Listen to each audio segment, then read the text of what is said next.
Welcome back to the special edition of Hannity, Islamists Among Us. Now, many Muslims describe Islam as a religion of peace, but a 2015 poll by the Center for Security Policy suggests otherwise. Now, when asked if violence against Americans here in the U.S. can be justified as part of, quote, global jihad, 25% of Muslim Americans polled said yes. Joining us now from the Muhammad Islamic Center in Greater Hartford, Imam Kashif Abdul Karim, and also from the American Islamic Forum for Democracy, Dr. Zuhdi Jasser. Let's go to more polls. 29%, we'll put it up on the screen, of Muslim polls say violence against those who insult the Islamic faith is sometimes acceptable. That same poll says 51% of Muslims polled say Muslims in America should have the right and the choice of being governed by Sharia. Dr. Jasser, I'll put on the side of the screen certain quotes. I want you to respond to the polls and, you know, the Quran calling to cut off hands and feet of those who fight Allah, or Christians and Jews are deluded and not to take them as friends, and all these other quotes that we're putting up there. Explain how people interpret that literally.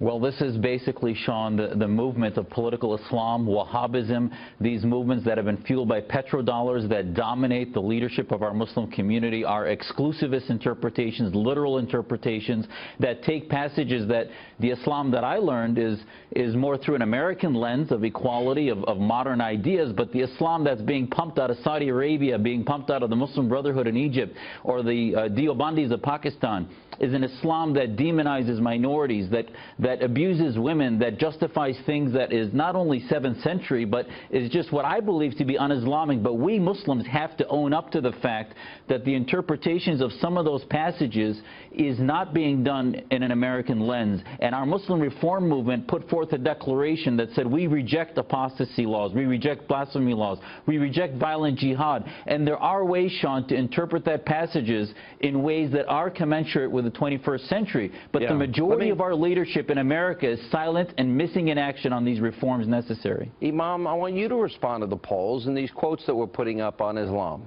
you know, and the literal interpretation that some have of this. Well, first of all, we don't really agree with that particular poll. That particular poll was denied as being shoddy, according to the Washington Post on December 7th. What about these quotes about cut off the hands and feet of those who fight Allah? What about Jews and Christians are deluded and take neither Christians nor Jews for your friends? Well, that particular verse, which deals with stealing, actually deals with if a person steals, you cut off their hand. But if the person has been stealing because he's hungry or he's dealing with a difficulty, the crime is not on the person, but it's on the community. We're taking these Sharia laws that have been presented to us, but the Quran is being used to justify murder. It's being used to justify mothers and fathers strapping suicide vests on their own children and promising them 72 virgins in heaven. So obviously they're taking it from somewhere, and they cite the Quran. I think the Imam's answer is right. Go ahead. Those things that you're talking about are really not from the Quran. They're from different hadith, which has been taken out of context. Well, the Quran or the hadith, but that's where they're getting their radicalism from. They're taking it literally. No, when you take, just like there was Christians in America lynching black people for years, right-minded people understood that was not Christianity. Okay, but radical Islam is now the world's problem. That's what we're dealing with. All right, last word, Zuhdi, real quick.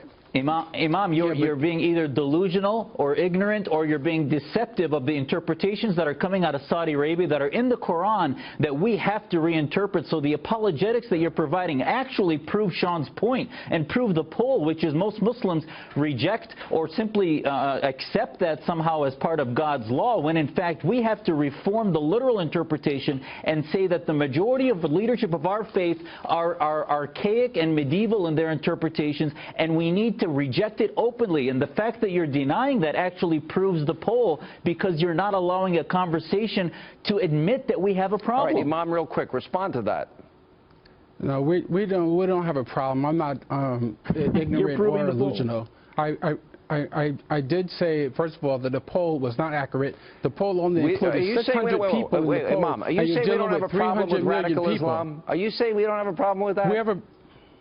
We have a problem with people who are claiming Islam as a tool to do bad things in the world. Yes, where are they getting their inspiration from?